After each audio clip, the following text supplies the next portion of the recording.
¿Ya está grabando? Ok. Vamos a hacer una oración para ponernos a las manos de Dios. Oramos. Altísimo Señor Dios, Jehová de los ejércitos y Padre nuestro. Una vez más, Padre, me dirijo hasta tu trono de la gracia en esta hermosa mañana. Padre, para agradecerte por todas tus bondades, para agradecerte por todos tus cuidados que has tenido para con nosotros. Padre, en esta hermosa mañana queremos pedirte que nos hables, Señor. Que ahora este momento que me dispongo a exponer tu palabra, ese mensaje que me has dado, Señor, que seas tú obrando, Señor. Que seas tú hablando a través de mi vida, Padre, a través de mis labios. Señor, yo me deposito en tus manos y te pido que tanto los que están aquí presentes como todos aquellos que estarán mirando este video a través de las redes sociales, que reciban, Señor, ese alimento.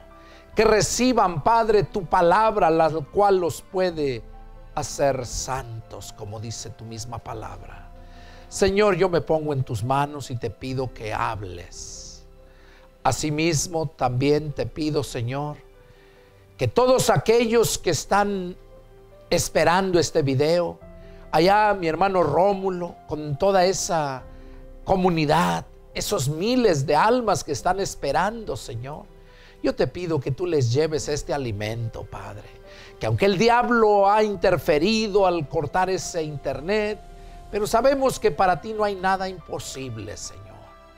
Te pido igualmente por todos mis hermanos de allá de Línea de Fuego en Chiapas, por mi hermano Javier Cabul, líder de todas esas comunidades. Padre, yo te pido que tú también obres en su vida, que los guardes, Señor. Padre, mira cómo les han prohibido el que tengan una iglesia, esos hijos del diablo, ese gobierno corrupto, Señor. Padre, haz la obra, Señor. Desarraiga esos perros del gobierno que no sirven para gobernar. Y los que sirven, úsalos, Señor. Porque hay muchos infiltrados que solamente están lucrando y quieren estafar a toda esa gente, a mis hermanos en las comunidades indígenas de aquella región. Padre, haz la obra, Señor. Te pido por todos ellos que reciban esta palabra, Señor, y que me permitas llegar hasta donde se encuentran prontamente para glorificar tu nombre y llevar tu evangelio. Y Padre, gracias por darme ese hermoso privilegio de llevar tu bendita palabra y también, Señor, de poder defender sus derechos de todos estos hermanos, Señor. Sé que hay muchos que lo están haciendo y muchos están pagando con sus propias vidas. Padre, que se haga tu voluntad, Señor. Yo me pongo en tus manos y te pido, habla en esta mañana. En el nombre de mi Señor Jesucristo, te lo suplico. Amén. Amén. Gloria a Dios. Bueno, hermanos, después de haber orado, después de haber puesto este tiempo en las manos de Dios, pues es tiempo de meditar en la palabra. Yo les invito a que pongan atención, tanto los que están aquí presentes, porque es urgente. El tiempo se acaba y va a haber día que van a desear y no va a haber quien les predique. Pongan atención y todos aquellos que me están mirando allá en las redes sociales, igualmente deseo de todo mi corazón que Dios haga la obra en sus vidas y que pongan atención. Que tengan su Biblia a la mano, una libreta, una pluma para anotar cualquier duda que tengan.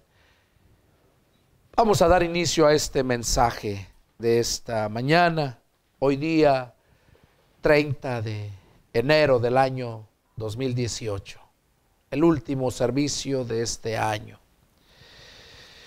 El título del mensaje es: ¿por qué está la casa de Dios abandonada? Ese es el título del mensaje. ¿Por qué está la casa de Dios abandonada? Bueno, empezaré narrándoles cómo Cuando Dios creó al hombre, lo creó con un propósito de hacerlo casa de él vivir en el hombre, para gozarse el hombre y gozarse Dios en el hombre. Sabemos la historia que el diablo mentiroso, por quererse creer mejor, porque la escritura dice que el diablo era un arcángel, un querubín, perdón, que era un querubín, era lo más hermoso. El diablo y Satanás se nombraba Luzbel, luz bella, pero por orgullo, por arrogancia, por vanidad, al mirar cómo Dios había formado al hombre para su gloria y para vivir él en el hombre, pues sabemos cómo quiso él parte de la gloria, que era exclusivamente para Dios. Y nosotros a través de la escritura sabemos que Dios no comparte su gloria con nadie, porque Dios es 3 veces santo. Porque Dios tiene sus 7 espíritus. Dios es espíritu y está complementado de 7 espíritus. Es algo que nuestra mente finita no alcanza a entender. Pero un día conoceremos a Dios cara a cara. Cuando el hombre desobedece, Dios se aparta. Y ahí empieza quedando la casa de Dios abandonada. Una casa que con tanto amor construyó, que edificó, la tuvo que dejar abandonada. ¿Por qué? Por la desobediencia del hombre. Pero al paso del tiempo, Dios encuentra gracia en aquel hombre de nombre Noé. ¿Quién no sabe la historia de Noé? Y vemos cómo Dios vuelve a visitarlo, no a vivir en él, sino a visitarlo para guiarlo. Porque el propósito de Dios no ha cambiado. Él quiere morar en su casa, pero no va a morar en una casa sucia, inmunda. Por medio de Noé, Dios sigue obrando. Enseguida vemos la historia, llega Abraham. Dios halla gracia en Abraham. Y sabemos la historia, cómo sigue la genealogía de aquel hijo de Abraham, Isaac. Luego Isaac tuvo a sus 2 hijos, Esaú y Jacob. Y cómo Dios los visitaba. No que estaba con ellos, no, los visitaba. La casa de Dios seguía estando abandonada. Los visitaba con el propósito de guiarlos para perfeccionar su casa, para que Él pudiera al fin un día hacer morada en ella. Vemos como de Jacob tiene sus 12 hijos, las 12 tribus de donde viene el pueblo judío. Vemos que ahí empezó con ese pueblo, que lo nombró su pueblo por amor a Abraham, que llegó a ser el amigo de Dios. No que Dios viviera en Abraham, no, era su amigo. Pero Dios quería habitar en ellos. Empezó Dios visitándolos después de visitarlos constantemente, y los abandonaba porque seguían siendo necios, Dios les dio unos mandamientos para que a través de esos mandamientos pudieran ellos irse perfeccionando y así poder llegar a santificar su casa y poder Dios habitar en ella. Dios les dio unos mandamientos. Por ejemplo, voy a dar unos pasajes bíblicos. Aquellos que quieran apuntar allá en las redes sociales. Vemos, por ejemplo, ahí en Génesis capítulo 6, versos del 8 al 22, no lo vamos a leer, simplemente para que puedan mirar la secuencia que les fui explicando, cómo ahí está. Y luego Génesis capítulo 9, verso 1, habla acerca de cómo Dios le da la oportunidad a Noé. Vemos en Génesis 12:1 donde narra con Abraham. Vemos en Génesis 25:19 donde nos narra acerca del nacimiento de Jacob. Y Dios sigue haciendo pacto con su pueblo. Sigue haciendo pacto. No que viva ahí otra vez, sino pacto. Vamos a ver cuando Dios hizo un pacto con uno de la descendencia de Noé, de Abraham, de Jacob. Vamos a ver lo que nos dice Segunda de Crónicas. Segunda de Crónicas, capítulo 7.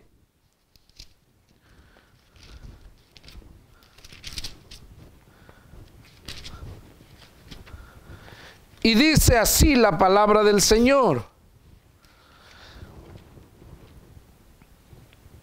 Vamos a leer capítulo 7, versos del 11 al 22.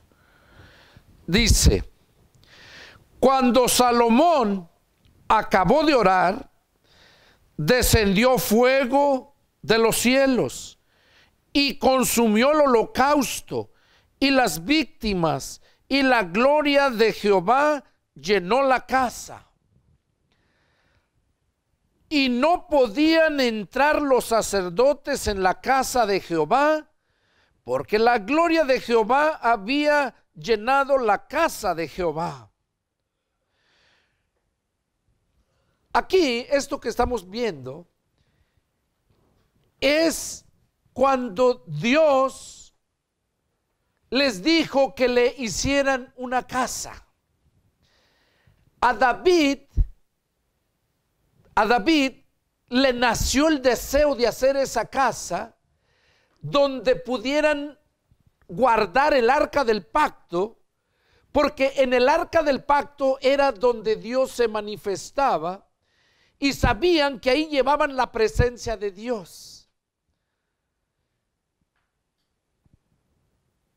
Entonces, Dios no estaba en una casa, estaba en el arca, se manifestaba en el arca, y David quiso hacerle una casa, un templo.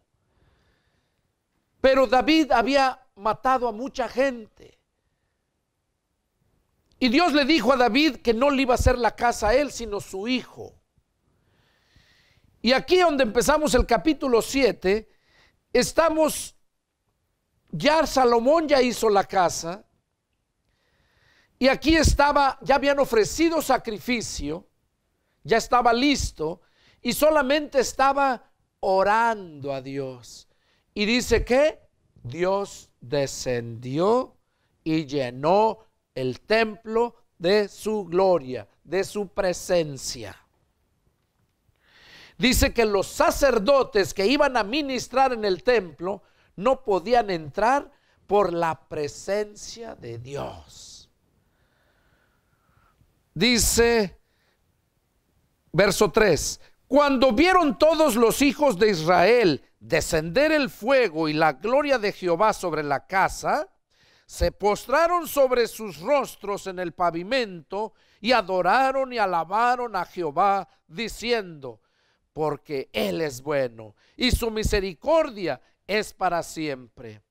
Entonces el rey y todo el pueblo sacrificaron víctimas delante de Jehová, y ofreció el rey Salomón en sacrificio 22,000 bueyes y 120,000 ovejas, y así dedicaron la casa de Dios, el rey y todo el pueblo. Ahí vemos que Dios aceptó que le hicieran casa para Dios habitar en esa casa. Vemos cómo se manifestó. Ya tenía sus líderes, sus sacerdotes. Verso 6. Y los sacerdotes desempeñaban su ministerio, también los levitas con los instrumentos de música de Jehová, los cuales había hecho el rey David para alabar a Jehová, porque su misericordia es para siempre. Cuando David alababa por medio de ellos, asimismo los sacerdotes tocaban trompetas delante de ellos, y todo Israel estaba en pie. También Salomón consagró las partes central del atrio que estaba delante de la casa de Jehová, por cuanto había ofrecido allí los holocaustos y la grosura de las ofrendas de paz. Porque en el altar de bronce que Salomón había hecho, no podían caber los holocaustos, las ofrendas y las grosuras. Entonces hizo Salomón fiesta 7 días, y con él todo Israel, una gran congregación desde la entrada de la Hamat hasta el arroyo de Egipto. Y al 8º día hicieron solemne asamblea, porque habían hecho la dedicación del altar en 7 días. Y habían celebrado la fiesta solemne por 7 días.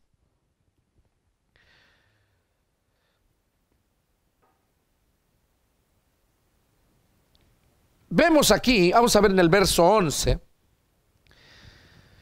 Terminó Salomón la casa de Jehová y la casa del rey, y todo lo que Salomón se propuso hacer en la casa de Jehová, y en su propia casa fue prosperado.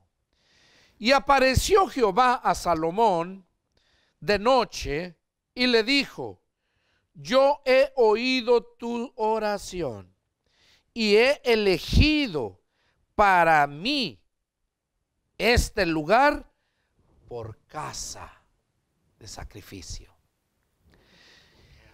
Aquí estamos viendo nosotros que Dios le dio la oportunidad al ser humano, al pacto que hizo con Abraham, de que hicieran una casa y que Dios iba a estar ahí.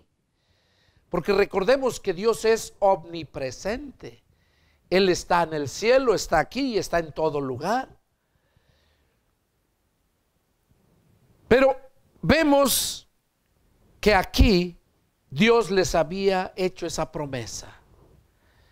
Le dijo que su oración había sido escuchada, y bueno, un privilegio. Verso 13. Dice verso 13: si yo cerrare los cielos para que no haya lluvia, y si mandare la langosta que consumiera la tierra, o si enviare pestilencia a mi pueblo, si se humillare mi pueblo, sobre el cual mi nombre es invocado, y oraren y buscaren mi rostro, y se convirtieren de sus malos caminos, entonces yo oiré desde los cielos y perdonaré sus pecados y sanaré su tierra. Ahora están abiertos mis ojos y atentos mis oídos a la oración en este lugar. Se estaba refiriendo al templo, a la casa que habían hecho. Porque ahora he elegido y santificado esta casa para que esté en ella mi nombre para siempre. Y mis ojos y mi corazón estarán ahí para siempre, en esa casa. Y si tú anduvieres delante de mí como anduvo David tu padre, e hicieres todas las cosas que yo te he mandado, y guardares mis estatutos y mis decretos, yo confirmaré el trono de tu reino, como pacté con David tu padre, diciendo, no te faltará varón que gobierne en Israel. Mas si ustedes se vuelven y dejaren mis estatutos y mandamientos que he puesto delante de ustedes, y fueren y sirvieren a dioses ajenos y los adoraren, yo les arrancaré de mi tierra que les he dado, y esta casa que he santificado a mi nombre, yo la arrojaré de mi presencia y la pondré por burla y escarnio de todos los pueblos. Y esta casa que es tan excelsa será espanto a todo el que pasare, y dirá, ¿por qué ha hecho así Jehová a esta tierra y a esta casa?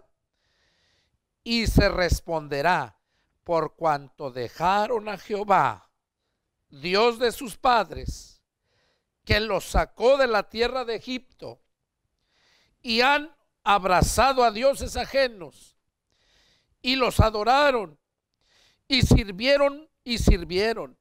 Por eso Él ha traído todo este mal sobre ellos. ¿Qué cosa es lo que estamos viendo aquí?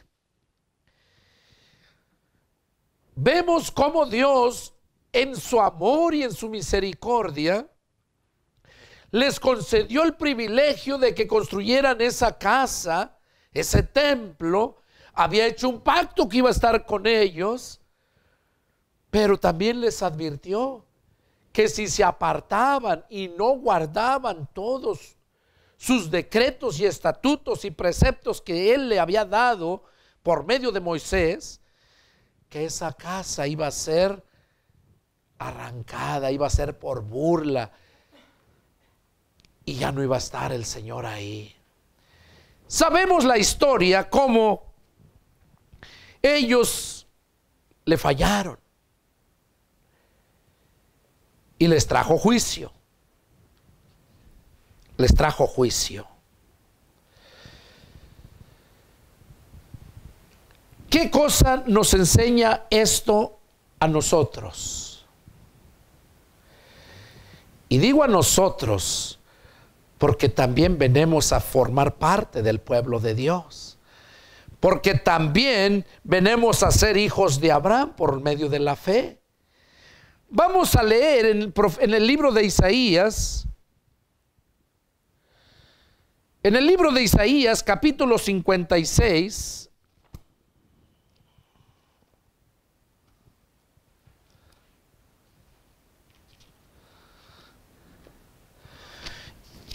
Y vamos a leer en el verso 6 y 7,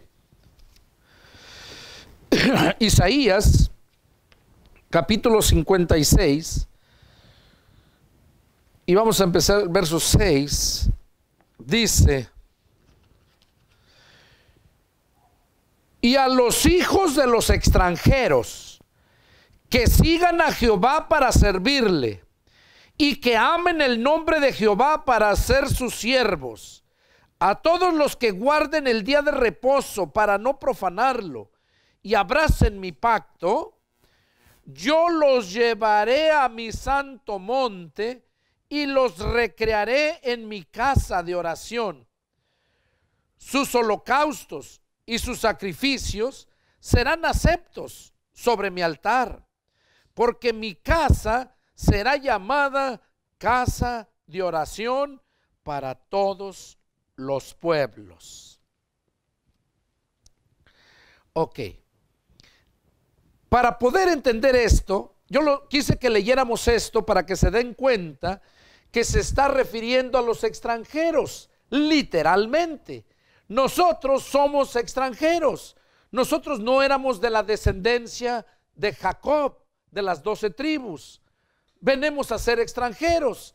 Por eso quise leer esto para que entiendan que nosotros somos esos extranjeros, pero que si abrazamos el pacto que Dios le había dicho, que dice que nos iba a llevar a su casa de oración. A su casa de oración. Bueno, esa casa de oración que habían edificado Salomón fue destruida cuando el imperio babilónico, por medio del rey Nabucodonosor, los conquistó y se los llevó a la esclavitud. Y Dios lo permitió por su pecado y su maldad del pueblo. Porque se habían apartado, se habían revuelto con mujeres de otras razas. Y cuando Dios manda algo, Dios es celoso. A Dios se le tiene que obedecer como Él manda. Dice que ni una jota ni una tilde va a dejar de cumplirse. El pueblo de Dios le falló al Señor y Dios lo abandonó. Dios salió de su casa, les dio otra oportunidad de habitar en una casa hecha por ellos y tuvo que salir de su casa nuevamente. Cuando el imperio babilónico, el rey Nabucodonosor se los lleva cautivos a Babilonia, surge allá otro reino. El rey Nabucodonosor cae, su reino. Entonces los conquistan los medos y los persas. El imperio medo-persa se le conoce. Entonces se encontraba un rey muy conocido que se nombraba Ciro de los persas, el imperio persa. Ciro, el rey Ciro, fue tocado por el Señor para que les diera la libertad. Dice la escritura que Dios tocó el corazón de Ciro y al darse cuenta de dónde se los había traído cautivos, esclavos, el imperio el reino de Nabucodonosor, que se los había traído de Judá y de Jerusalén, de Israel, dice que entonces dio un edicto para que el que quisiera ir regresara. Les dio la libertad. Muchos se quedaron en Babilonia por la comodidad, por todo. Uno de ellos, profeta de Dios, se nombraba Nehemías. Esdras y Nehemías. Dice la escritura que Esdras fue y empezó a reconstruir el templo donde se había acabado, las ruinas, todo. Algo así como cuando conquistaron la ciudad de Jericó, que derribaron las murallas, Dios, ¿verdad? Pues en este caso el rey Nabucodonosor barrió con todo eso y les destruyó la ciudad y estaban puras ruinas. Cuando Esdras llega y mira, Esdras llegó, pero ya gente se le había adelantado. Él llega y empieza a moverlos, a reconstruir. Y los pueblos alrededor se levantan contra ellos, pero Dios está con ellos. Acuérdense, al lado de, no en es dentro de. Dios estaba con ellos porque clamaron a Dios allá en su esclavitud. Reconocieron su pecado y su maldad, así como Jonás en el vientre del pez. Reconoció su pecado y su maldad y clamó a Dios y Dios le oyó. Por eso dice el Señor: clama a mí y yo te responderé y te enseñaré cosas grandes y ocultas que tú no conoces. Bueno, Esdras agarra y construye el templo, organiza todo. Pueden verlo en el libro de Esdras. Yo, para poder exponer este mensaje, tuve que leer muchísimo, para no estar leyéndolo aquí, sino te lo estoy contando.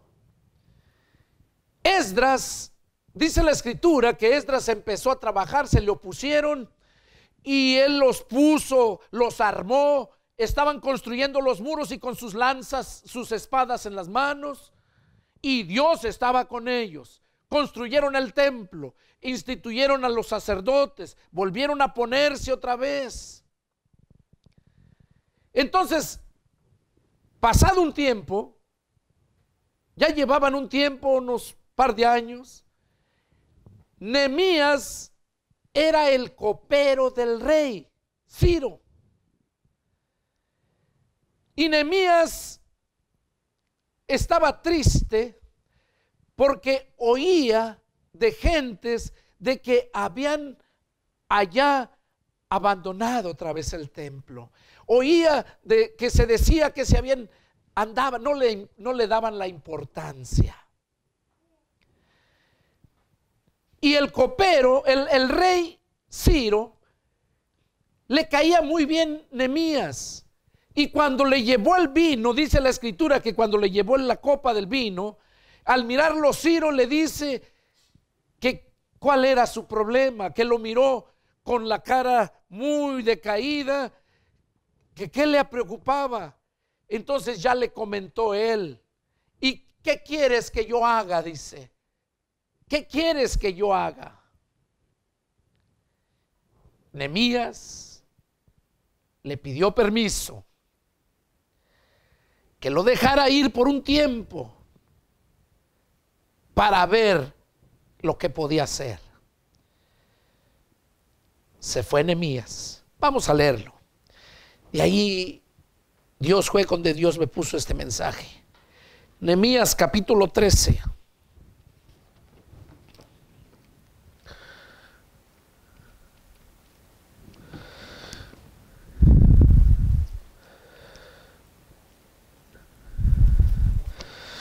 Nehemías capítulo 13. Vamos a leer el capítulo 13, del 1 al 12. Vamos a leer. Dice: aquel día se leyó en el libro de Moisés, oyéndolo el pueblo, y fue hallado escrito en él que los amonitas y moabitas no debían entrar jamás en la congregación de Dios.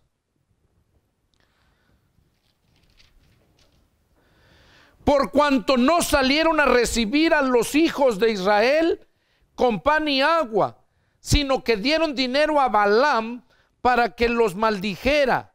Mas nuestro Dios volvió la maldición en bendición.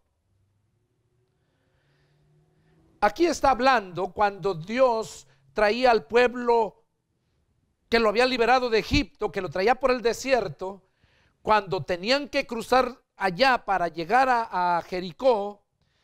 Dice que tenían que pasar por ese lugar y les prohibieron, no los dejaban pasar. Pero a la vez les tenían temor porque ya habían oído de las maravillas, como Dios los había sacado de Egipto. Y el rey Balac, dice la escritura que el rey Balac y el rey de Moab, dice que se le opusieron, que no podían cruzar por ahí y los hicieron dar vuelta. Entonces, como tenían miedo, conocían a un profeta que se nombraba Balaam y lo mandan buscar Porque lo que este profeta profetizaba o pedía a Dios, era profeta de Dios. Lo obedecía. Dios escuchaba y le cumplía lo que le pedía. Recordemos a Isaías también. Podemos ver grandes profetas que Dios los escuchaba. Y Dios nos sigue escuchando hasta la fecha. Dice la escritura que entonces este profeta Nehemías llegó, miró todo lo que estaba pasando. Cuando lee este libro de la escritura, se da cuenta que esas dos razas no deberían de estar ni casados, ni mucho menos entrar al templo de Dios. ¿Por qué? Porque el rey Balac, cuando manda, y el rey de Moab, dice la escritura que mandaron buscar a Elí, a este profeta Balaam, ofreciéndole dinero para que fuera y maldijera a ese pueblo. Y Balaam les dice: voy a consultar con mi Dios, a ver si me lo permite. Y oró a Dios y Dios le dijo que no vas a ir a maldecirlo. Y les dijo que no, que su Dios decía que no. Y van y le dan la noticia, dice: no, porque quiere más dinero. Y le mandan otra vez ofreciéndole el doble. Déjenme consultar con mi Dios. Y va y lo mismo: no vas a maldecirlo, es mi pueblo, le dijo Dios a Balaam. Y va otra vez, dice: se le hizo poco, y le manda otra vez muchísimo más. Entonces dice: déjenme orar a mi Dios. Y otra vez ora a Dios, y Dios le dijo: ya te dije que no vas a ir a maldecirlo, es mi pueblo. Vas a ir, pero lo vas a bendecir. Entonces les dijo Balaam a los hombres que fueran, le dijeran a los reyes que aceptaba. Que aceptaba. Pero no les dijo que iba, o sea, él les dijo que aceptaba ir a maldecirlos. Él tenía la orden de Dios de que fuera y los iba a bendecir. Pero en el corazón de Balaam estaba en el dinero. Iba, pero dentro de él llevaba el deseo de maldecirlos. Y recuérdense que Dios juzga de acuerdo a la intención de tu corazón. Y era el amor tan grande de Dios para ese hombre necio, así como lo es para ti y para mí, cuando sabiendo la palabra vivimos todavía en necedad, vivimos en pecado. Dios, teniendo tanto amor por este hombre, dice la escritura que fue y Dios le envía un ángel para acabar con él. Dice: si no se detiene, solito se va a matar. Él iba montado en su burra. ¿Quién no sabe la historia de la burra de Balaam? La burra que habló. Y eso sí de verdad habló, no como el burro del Shrek de la película esa, ¿verdad? Esa burra de verdad habló, dice la escritura. Que iba Balaam muy a gusto en su burra, pero iba pensando en la cantidad tan enorme que le daban para maldecir al pueblo. Entonces dice la escritura que cuando él iba en su burra, el ángel estaba al frente y la burra lo miró y se hacía para un lado, y el ángel se hacía para el lado donde estaba la burra para traspasarlo con la espada, y la burra se iba para otro lado para librar a su amo. Pero llegó al extremo donde ya no podía hacerse para ningún lado la burra y mejor se echó. Ahí vemos cómo este Balaam empezó a golpear a la burra para que caminara, porque se le había echado. Y es cuando la burra le habló, le dijo: ¿por qué me pegas? Tantos años te he servido y nunca te he desobedecido, y ahora por salvarte la vida me pegas. Eso le dijo a la burra a Balaam. Y entonces dice la escritura que Dios le abrió los ojos a Balaam y pudo mirar al ángel con la espada que ya estaba para traspasarlo. Ahí fue cuando reconoció su pecado y su maldad. Y llegó, ya no lo mató, pero llegó y bendijo al pueblo.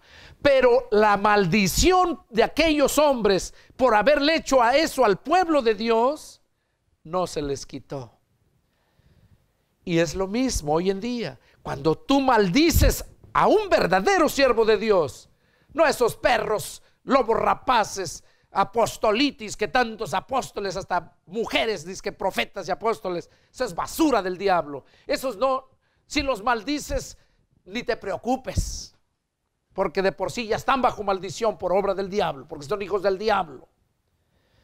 Pero ten cuidado cuando te metes con un verdadero siervo de Dios, porque a Dios no pasa por alto nada. Él dice que lo que le hagan a uno de sus siervos, dice, a mí me lo están haciendo. Aquí podemos ver esto, como estas dos, lo leemos. Dice que cuando se leyó el libro de Moisés, el pueblo lo estaba oyendo y fue hallado ahí que los amonitas y los moabitas no debían entrar jamás, óiganlo, jamás, a la congregación de Dios. Y aquí aclara por qué. Por cuanto no salieron a recibir a los hijos de Israel con pan y agua. O sea, no tan solo que no los salieron a recibir, sino que les prohibieron el paso. Sino que dieron dinero a Balaam para que los maldijera. Mas nuestro Dios volvió la maldición en bendición. Y ahí vemos cómo Dios le dijo al profeta, vas a ir, pero lo vas a bendecir. Y lo bendijo. Cuando oyeron pues la ley, separaron de Israel a todos los mezclados con extranjeros. O sea que cuando escucharon ese mandato, se separaron de todos los extranjeros. El que había agarrado mujer extranjera o la que había agarrado esposo extranjero, los separaron, los dejaron, se separaron. Dice, y antes de esto, el sacerdote Eliasib, siendo jefe de la cámara de la casa de nuestro Dios, oigan, o sea, antes de que leyeran la Biblia, de que leyeran la ley, antes de que leyeran la ley y que el pueblo se separara de la mujer, del hombre, y sacaran de en medio de ellos, aunque no estuvieran casados, pero que anduvieran ahí entre ellos como pueblo, que los sacaran y que jamás entraran, mucho menos a la casa de Dios, al templo que se había hecho. Antes de que leyeran la ley, miren lo que pasaba. Dice, y antes de esto, el sacerdote Eliasib, siendo jefe de la cámara de la casa de nuestro Dios, había emparentado con Tobías. Oigan, había emparentado con Tobías. Dice que Tobías se había casado con una hija de este sacerdote Eliasib. Se había casado con una hija de él. ¿Saben quién era Tobías? Era bueno, vamos a leerlo, aquí está.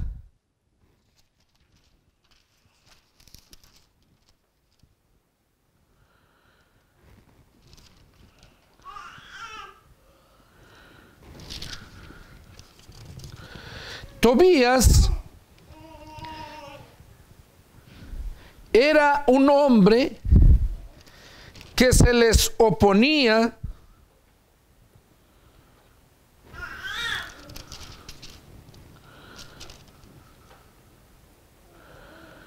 cuando estaban construyendo el templo. Él era uno de ellos, no lo encuentro aquí, no lo tengo en mis notas, pero bueno, Tobías era uno de los que se sublevaron y alborotaron al demás pueblo, vecinos, para que no dejaran edificar el templo, para que no se establecieran otra vez en Jerusalén, porque había quedado solo. Pero cuando Ciro, el rey de Persia, los había dejado libres, parte se quedó allá y parte se vinieron para ser fiel a su Dios. Entonces dice que este hombre, Tobías, se casó con una hija de este sacerdote Eliasib. Verso 4, 13, Nehemías 13:4. Y antes de esto dice, el sacerdote Eliasib, siendo jefe de la cámara de la casa de nuestro Dios, había emparentado con Tobías. ¿Era jefe de dónde dice? De la cámara. ¿Saben a qué se está hablando? La cámara, o sea, quiere decir como una bodega, como una recámara, era donde guardaban todo lo que era el diezmo y la ofrenda de Dios, para que no les faltara nada a sus sacerdotes, a sus levitas. Miren, aquí está. Dice que el sacerdote Eliasib era el jefe de la cámara, porque no nomás era Eliasib, había muchos sacerdotes, más de 400, pero Eliasib era el jefe. Él era el que mangoneaba, el que controlaba todo lo que entraba. Y aquí dice, mira, verso 5. Y le habían hecho una gran cámara en la cual guardaban antes las ofrendas, el incienso, los utensilios y el diezmo del grano, del vino, del aceite que estaba mandado dar a los levitas, a los cantores y a los porteros, y la ofrenda de los sacerdotes. Ahí se encontraba en ese lugar. ¿Qué hicieron? Agarraron, sacaron, lo pusieron por allá como menospreciándolo, gastándoselo, tragándoselo el mundo, gente inmunda. Y dice que allí donde tenían todo eso santo, el sacerdote Eliasib desocupó y le arregló a su hija con su yerno Tobías. Cuando el Tobías no era ni del pueblo de Dios, era de otra raza. Pero le dio a su hija y todavía se lo llevó a vivir ahí al templo, en el atrio, donde tenían todo lo que era santo. Dice, verso 6, mas todo esto, dice, está hablando Nehemías, porque Nehemías todavía no llegaba cuando había pasado eso. Dice, mas a todo esto yo no estaba en Jerusalén, porque en el año 32 de Artajerjes, rey de Babilonia, fui al rey y al cabo de algunos días pedí permiso al rey para volver a Jerusalén. Entonces supe del mal que había hecho Eliasib por consideración a Tobías, haciendo para él una cámara en los atrios de la casa de Dios. O sea, Nehemías está contando esto cuando él llegó y miró todo lo que había hecho este hombre. Verso 8. Y me dolió en gran manera, y arrojé todos los muebles de la casa de Tobías fuera de la cámara. Y dije que limpiaran la cámara y que hicieran volver allí los utensilios de la casa de Dios, las ofrendas y el incienso. Oigan lo que estaba nada más. Luego dice el verso 10. Encontré asimismo que las porciones para los levitas no les habían sido dadas, y que los levitas y cantores que hacían el servicio habían huido, cada uno a su heredad. Entonces reprendí a los oficiales y dije, ¿por qué está la casa de Dios abandonada? Y los reuní y los puse en sus puestos. Y todo Judá trajo el diezmo del grano, del vino y del aceite, y los almacené. Y puse mayordomos de ellos al sacerdote Selemías y al escriba Sadoc, y de los levitas a Pedayas, y al servicio de ellos a Anán, hijo de Zacur, hijo de Matanías, porque eran tenidos por fieles, y ellos tenían que repartir a sus hermanos. ¿Qué cosa encontramos aquí? Que ¿por qué era que estaba la casa de Dios abandonada? Aparte de que había un revoltijo, la casa de Dios estaba abandonada porque no les daban lo que les correspondía. Los diezmos, las ofrendas, todo lo que llevaban era para que ellos no les faltara nada. Pero acuérdense que ellos tenían familia. Tenían familia, no como el catolicismo, que el sacerdote no tiene que tener mujer ni nada de eso. Eso es mentira del diablo. Aquellos tenían su familia, servían a Dios, era por mandato de Dios, la descendencia de Aarón, la tribu de Leví, y ahí viene todo el sacerdocio hasta acá. Y tenían que vivir de eso, pero como no se los daban, lo habían aislado y se lo estaban tragando por allá el sacerdote Eliasib y con Tobías, y le dio mucho coraje a Nehemías. Y dice que sacó todas las cosas, los muebles, ahí lo dice, de la recámara, y volvió que mandaran todo y los volvió a poner en su lugar. Y entonces volvieron otra vez. Ahora, ¿qué tiene que ver esto con nosotros? Porque está escrito para testimonio a nosotros. ¿Por qué está abandonada la casa de Dios?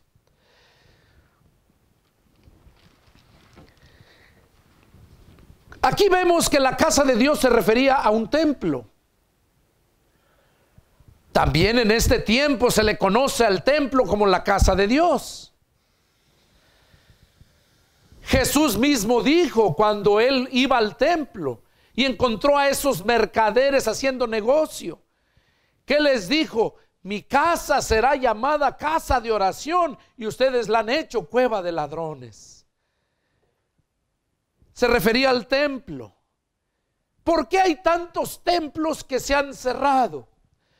¿Por qué hay tantos templos que están a punto de cerrarse? Por muchas razones.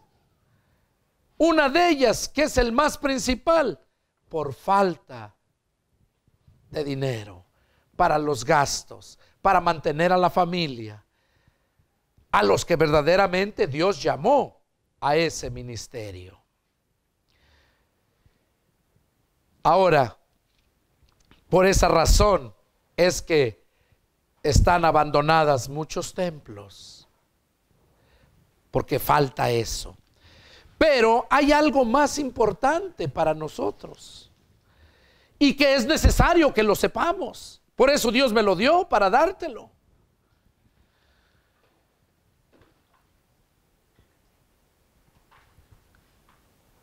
Vamos a ver qué nos dice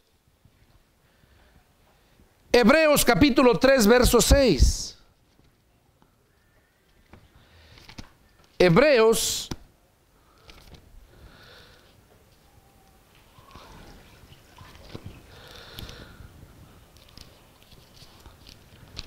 capítulo 3.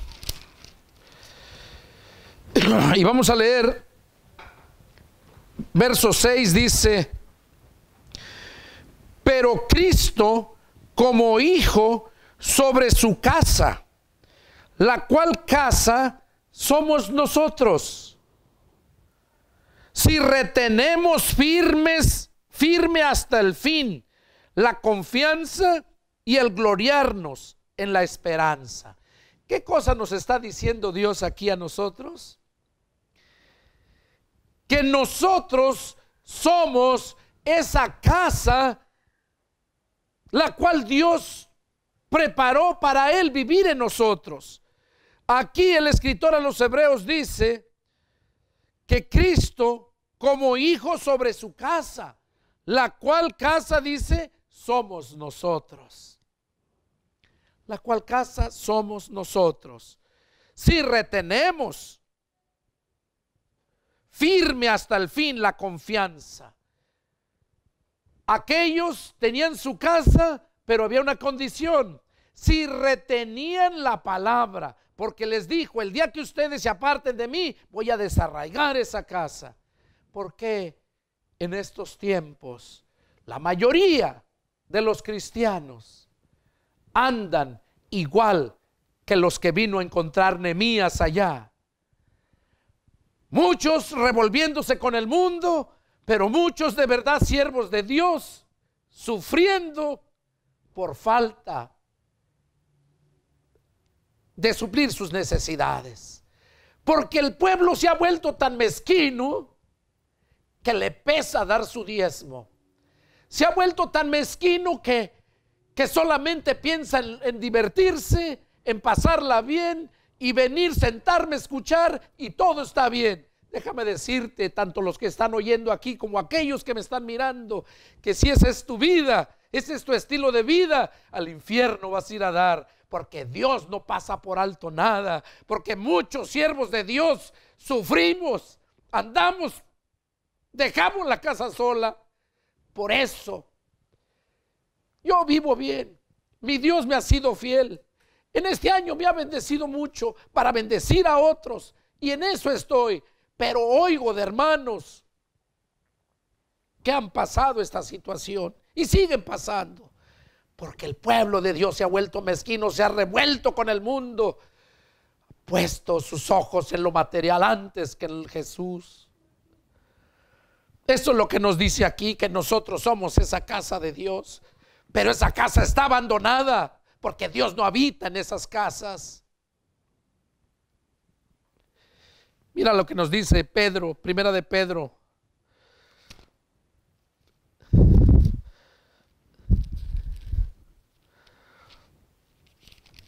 Primera de Pedro, vamos a leer el capítulo 2 y verso 1. Desechando pues toda malicia, todo engaño, hipocresía, envidias y todas las detracciones, decían como niños recién nacidos la leche espiritual no adulterada, para que por ella crezcan para salvación, si es que han gustado la benignidad del Señor. ¿Cuál es el consejo que nos está dando el apóstol Pedro ahí?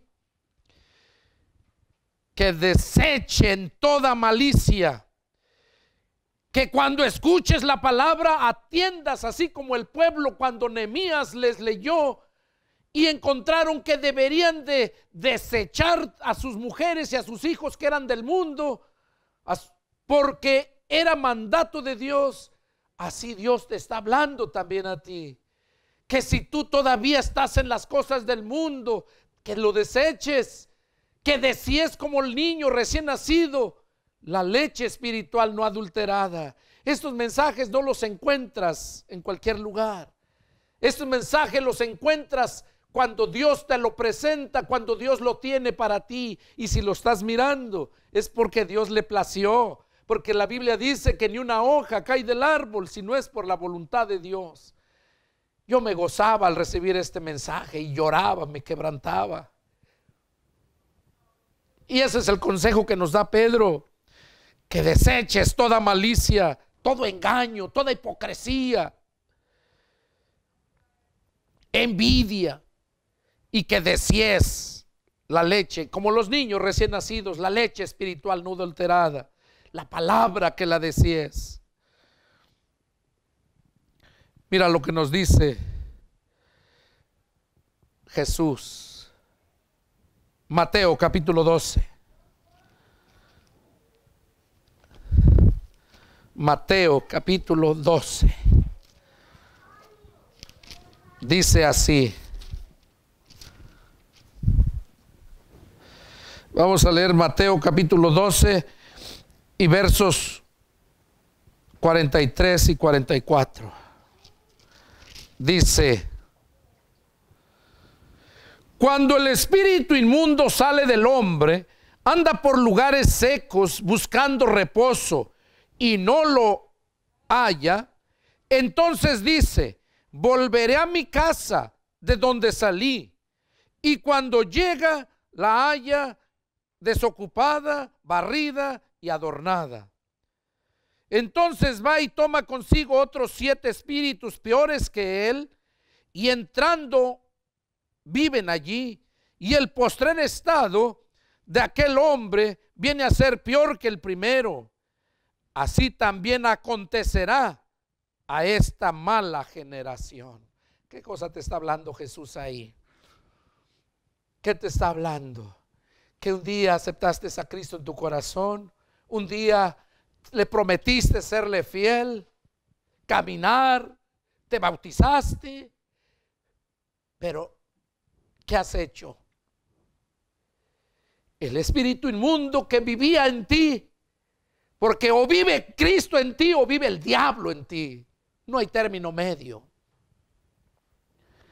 Dice la escritura, aquí lo leímos ahorita, cuando te conviertes a Cristo, ese espíritu inmundo sale, pero no te va a dejar en paz, va a tratar de buscarte para regresar a su casa, y de ti depende si le abres la puerta. Y Jesús nos advierte aquí que aquel que le abre la puerta, dice que ese espíritu inmundo cuando llega encuentra su casa barrida, adornada. Pues claro, porque el espíritu de Cristo te adorna, el espíritu de Cristo te santifica. Y llega y se va y trae otros 7. Fíjense, trae 7 y con él son 8.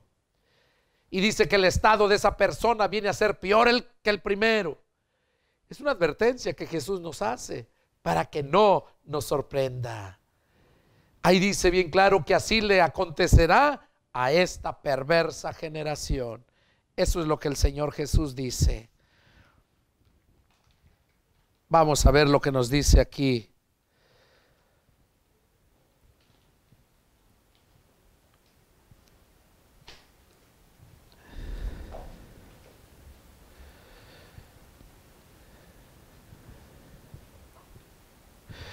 Vamos a ver qué nos dice. En 1 Corintios capítulo 3 verso 16, no lo vamos a leer.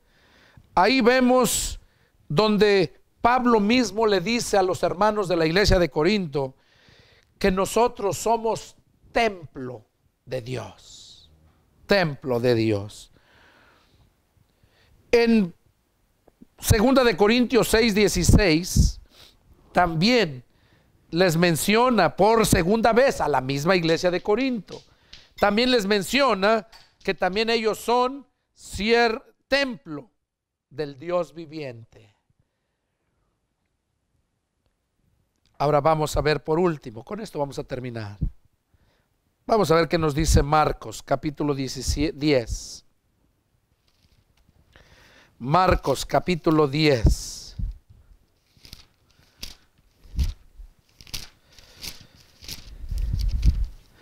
Y vamos a leer desde el versículo 17 hasta el 30. Lo voy a leer, dice así la palabra de Dios. Al salir él para seguir su camino, refiriéndose a Jesús, vino uno corriendo e hincado la rodilla delante de él, le preguntó: Maestro bueno, ¿qué debo hacer para heredar la vida eterna? Jesús le dijo: ¿por qué me llamas bueno? Ninguno hay bueno sino solo uno, Dios. Los mandamientos sabes: no adulterarás, no matarás, no hurtarás, no dirás falso testimonio, no defraudes, honra a tu padre y a tu madre. Entonces él respondiendo le dijo: Maestro, todo esto lo he guardado desde mi juventud. Entonces Jesús, mirándolo, le amó y le dijo: una cosa te falta. Anda, vende todo lo que tienes y dalo a los pobres, y tendrás tesoro en el cielo. Y ven, sígueme tomando tu cruz. Pero él, afligido por esta palabra, se fue triste, porque tenía muchas posesiones. Entonces Jesús, mirando alrededor, dijo a sus discípulos: cuán difícilmente entrarán en el reino de Dios los que tienen riquezas. Los discípulos se asombraron de sus palabras, pero Jesús, respondiendo, volvió a decirles: hijos, cuán difícil es entrar en el reino de Dios a los que confían en las riquezas. Más fácil es pasar un camello por el ojo de una aguja que entrar un rico en el reino de Dios. Aquí Jesús estaba hablando porque este hombre era muy rico, y cuando Jesús le dijo que vendiera todo lo que tenía y lo diera a los pobres, no era porque Jesús verdaderamente quería que quedara pobre, no, sino Jesús sabía que el corazón de este hombre estaba en el dinero y le iba a doler despojarse y no iba a querer. Y es lo que se vive en estos tiempos. La mayoría de la gente está aferrada al dinero, aun aunque no lo tenga, vive aferrada buscándolo, buscando primero lo material antes que lo espiritual.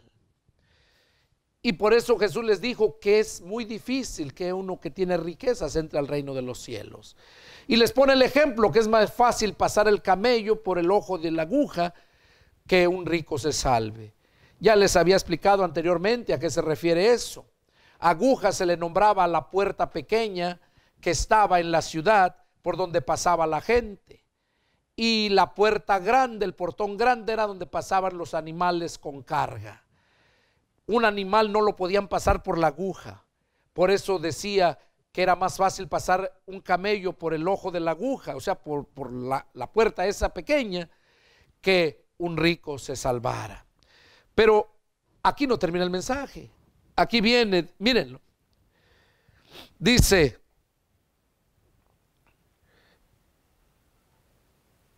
ellos se asombraron aún más, diciendo entre sí: ¿quién pues podrá ser salvo? Sus discípulos se sorprendieron. Dijeron: pues ¿quién pues va a poder ser salvo? Entonces Jesús, mirándolos, dijo: para los hombres es imposible, mas para Dios no, porque todas las cosas son posibles para Dios. Y termino con esto diciendo: entonces Pedro comenzó a decirle: he aquí, nosotros hemos dejado todo y te hemos seguido. Respondió Jesús y dijo: de cierto les digo que no hay ninguno que haya dejado casa, o hermanos, o hermanas, o padre, o madre, o mujer, o hijos, o hijas, o tierras, por causa de mí y del evangelio, que no reciba 100 veces más ahora en este tiempo, casas, hermanos, hermanas, madres, hijos y tierras, con persecuciones, y en el siglo venidero la vida eterna. Pero muchos primeros serán postreros, y los postreros primeros. ¿Qué cosa nos está diciendo ahí el Señor? Nos está diciendo, cuando Pedro le dijo que habían dejado todo y lo habían seguido, que qué pues iban a tener. Ahí está la divina respuesta. Jesús dijo que no hay ninguno que haya dejado casa, padres, madres, tierra, por causa de mí y del evangelio. Óiganlo. que lo dejen por causa de mí y del evangelio, que no reciban 100 veces más en este tiempo, o sea, aquí en la tierra, más la vida eterna. Ahora, 100 veces más y la vida eterna. ¿Se acuerdan la parábola de los talentos? Aquel hombre que le habían dado 5 y ganó otros 5, que cuando vino le entregó 10 talentos.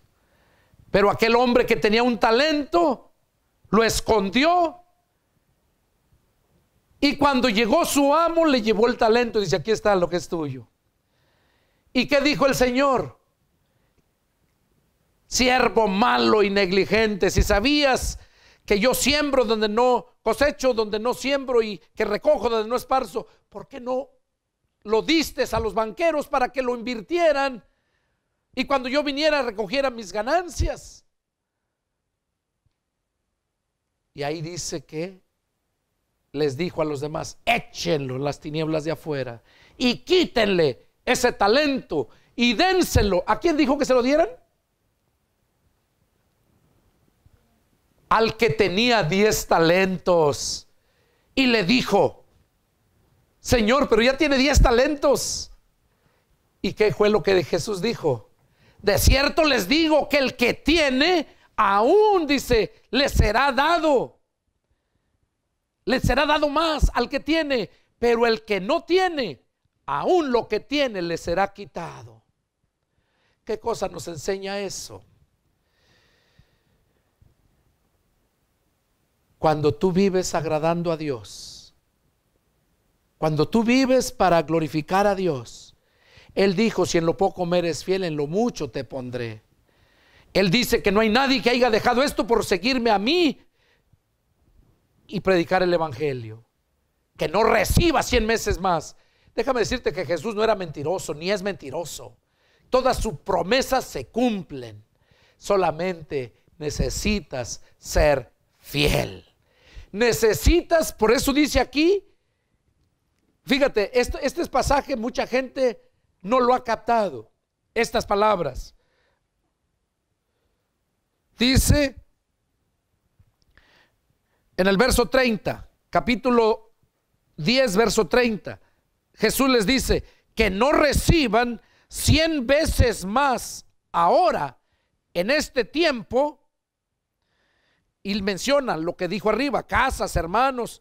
Pero lo más impactante es esto, la palabra que dijo: con persecuciones. La gente no quiere sufrir. La gente quiere todo fácil. Siervos de Dios quieren todo fácil. Y no. Si tú has dejado tu casa, tu mujer, tus hijos, no que los abandones, los divorcies, no, sino que pongas primero ir a predicar el evangelio. Que dejes tu negocio, tu tierra, porque Él te va a dar más por predicar el evangelio, por causa de mí y del evangelio, dice, por mi nombre. Que no reciba 100 veces más en este tiempo. Pero ¿qué dice? Con persecuciones. Y cuando tú haces eso, vienes a ser como aquel que ya tenía 10 talentos y todavía le sigue dando más. ¿Por qué? Por su fidelidad. Por su fidelidad. Viene a mi mente un testimonio. Apenas hace unos días hablé con un hermano. Le mencionaba de allá de mis hermanos en Chiapas, cómo sufren y cómo sentimos nosotros la angustia de cómo sufren allá, la opresión y todo. Le mencionaba que ellos habían acordado, ellos entre ellos, darme una cantidad, y una buena cantidad. Y le dije a este hermano: ¿qué cree que les dije, hermano? Me dice él: no, dice, pues usted de seguro les dijo que no, dice, porque pues si a usted Dios lo bendice harto, usted tiene mucho dinero. Así, esas palabras fue lo que dijo, y no lo tengo, ¿no? Pero él así lo mira. ¿Por qué? Porque Dios no te deja. Dios es fiel y te añade más. Dios nos ha bendecido mucho, mucho en este año, porque yo miro sus promesas de Dios, porque Él mira que mi corazón está dispuesto a sufrir, a seguir, a servir y a serle fiel a Dios. Y Dios no se hace esperar. Por eso dice que al que tiene, aún lo que tiene le será quitado, le será dado, perdón. Pero el que no tiene, aún lo que tiene le va a ser quitado. Por eso hay muchos cristianos que andan afanados buscando riquezas en lo material y siempre careciendo de ello. Cristianos, no el mundo. Pero habemos pocos que cuando le somos fieles a Dios, te llega la bendición. Ni cuenta te das por dónde te llega la bendición. A mí mucha gente, les decía anteriormente, hasta mi hermana un día me llegó a decir: oye, ¿no andas tú en malos pasos? ¿Cómo es posible? Mira lo que tienes, mira cómo vives. Pero no es eso. Es que Dios a sus siervos los tiene muy en especial. Mira la escritura y dime a ver qué siervo de Dios encontraste pobre. Pero no porque como los perros ahora que se creen muy ricos, como ese Cash Luna, ese Maldonado y todos esos que hasta su propio avión tienen, y muchos. No creas que porque son siervos de Dios, no, eso es porque son rateros. Pero un siervo de Dios que no te cobra, que está buscando el bienestar para ti, tenlo por seguro que Dios te va a bendecir y te va a llegar y te llega. A mí, a mi familia nos ha llegado y por eso la gente murmura. Qué casualidad que ahora mira cómo vive y todo esto. Pero es Dios. Cuando tú honras a Dios, dice que la palabra de Dios, que Dios honra a los que le honran. Y cuando tú vives para honrar a Dios, Dios te va a bendecir. Este fue el mensaje que Dios me dio. ¿Por qué está abandonada la casa de Dios? Tú fuiste creado para ser casa de Dios. Pero mientras no vivas conforme a la palabra, Dios no puede habitar en ti. Vas a ser una casa de Dios abandonada, careciente de todo. Pero cuando eres fiel a la palabra, Dios está habitando en su casa. Y donde Dios habita, hay gozo, hay paz, hay bendición, no falta nada. Soy el pastor evangelista Pedro Delgado.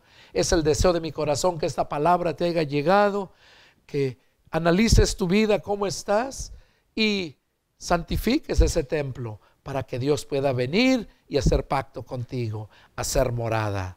¿Tienes alguna duda? Llámame. ¿Quieres contactarme? Mi teléfono es área 210-831-1199 y vivo en la ciudad de San Antonio, Texas. Viajo a muchos lugares llevando el evangelio. Me puedes encontrar en YouTube, allá en la Iglesia Cibernética de Jesucristo. Sé que muchos me están mirando en muchos países, muchos lugares. Les mando un fuerte saludo a todos aquellos que me están sintonizando y quizás un día pueda mirarlos. Que Dios los bendiga y nos vemos la próxima. Adiós.